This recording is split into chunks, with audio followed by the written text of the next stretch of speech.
आइए 100 बातों की बात एक है, शंकर हाथ में त्रिशूल रखते हैं, इसका मतलब है शंकर के पास काम नहीं है, शंकर के पास लोभ नहीं है, और बिना कारण के शंकर के पास क्रोध भी नहीं है।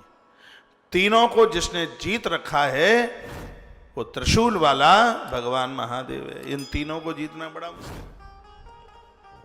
आप अन्न जीत लेंगे, पानी जीत लेंगे, लेकिन नोटों से प्रेम ना हो, ये बड़ा मुश्किल है। लोभ है, क्रोध ना आवे, बहुत बड़ी मुश्किल की बात है।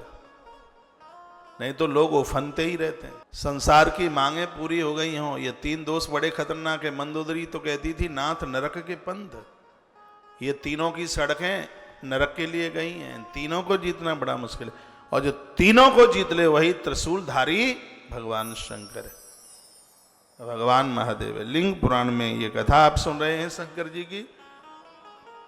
त्रिशूल जो तीनों प्रकार के दुखों को या तीनों प्रकार के दोषों को अपनी मुट्ठी में रखे। दुख भी 3 ही होते हैं,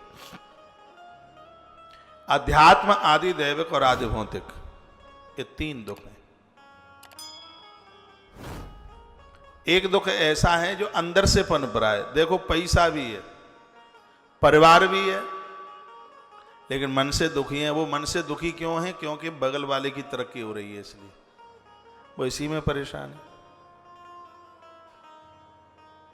हाँ, वैसे एकादशी नहीं करेगा, लेकिन दूसरे की तरक्की हो रही है तो उसको रोटी खाने का मन नहीं करेगा, उल्टी हो जाएगी, कुड़ता है। ये बहुत बड़ी पीड़ा है, बहुत बड़ा दुख है, मानसिक दुख कहते हैं।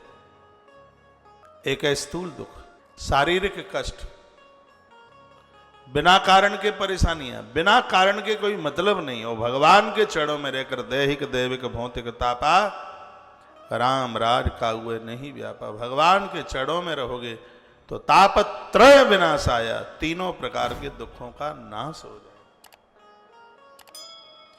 इसलिए भगवान के चरणों में रहकर अपनी जिंदगी का, अपने जीवन का निर्वहन कीजिए, इसी में आनंद है। भोलेनाथ के हाथ में है डमरू। डमरू में संगीत के स्वर है। संगीत का मतलब है जो आपको सरस बनाए।